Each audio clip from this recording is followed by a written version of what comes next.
Exeter Library. I'm Jo Lawrence, Senior Supervisor here, and one of my jobs is that I'm responsible for all the stock.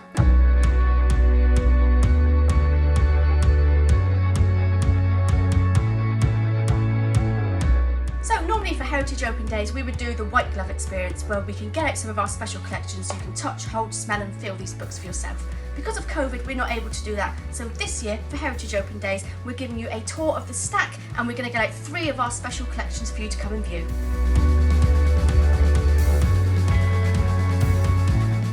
So to give you an idea of how much we hold here, Exeter Library upstairs on the main library floor holds 60,000 items across a kilometre of shelving. Here in the stack we've got 150,000 items, just here alone, not including what we have in the special collections in the cage.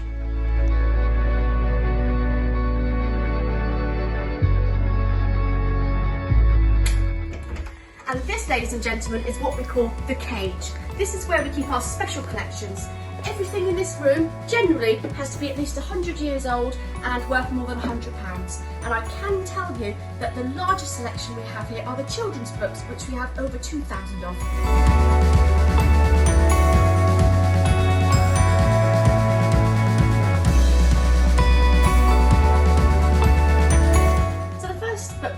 Show today is the oldest book from our collection. It's dated 1480 and it is a book that was written by a monk. So it's called an incunable, which means it's a very early printed book, but if you can see and take note, it's actually printed to look like handwriting. And what's interesting is there's actually a handwritten note inside which is written in Latin, and it tells us that the book was written about church and moral law.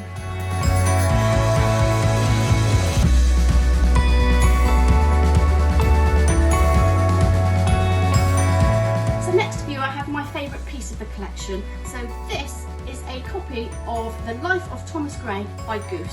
So what makes this item so important to Exeter Library is that in 1942, when Exeter was blitzed, the library was razed to the ground. Nothing survived. When people were going through the rubble afterwards, one item was found, left, bound in brown paper on the librarian's desk, and it is this very book. So if you look closely, you can actually see the scorch marks from the fire from when the library was burnt to the ground.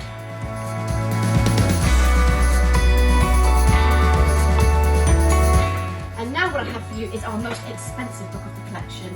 This is a book of hummingbirds by Sir John Gould, and it's worth £150,000. Sir John Gould worked for the Zoological Society in London back in the days where Darwin was doing his expedition. When Darwin came back from his second Beagle expedition, he brought back a selection of birds for John Gould to analyse. So Darwin suspected that these birds he was bringing back were blackbirds, but on closer inspection, Sir John Gould decided that actually they were a new species of wren. So the fact that Sir John Gould decided that the birds that came back were a new species actually supported Darwin's theory of evolution, that species can change.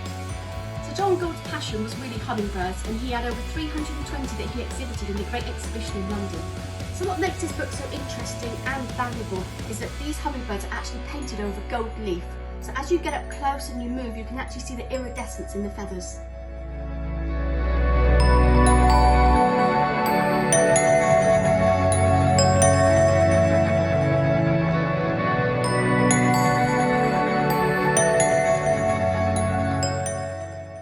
Due to the age and value of these books, some of them are in a really bad state of repair, and we need to make sure that they are preserved and restored for future generations.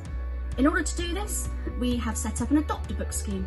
So we find out what work needs to be done to a book to restore it so that it's safe, so it can be used and handled, and then we raise funds so that that work can be done.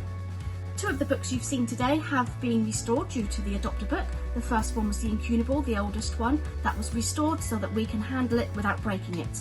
The other one was the book that survived the Blitz. That wasn't restored, that was preserved, because it's probably more valuable as it is as part of our own Exeter Library history.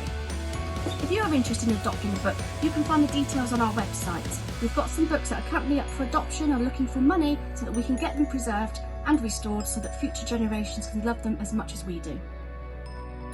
Thank you for joining me on this whistle-stop tour of the stack and the cage. If you'd like to learn more about the services on offer from Devon Libraries, you can visit the Devon Libraries website or visit Exeter Library on Facebook and follow us on Twitter. Thank you.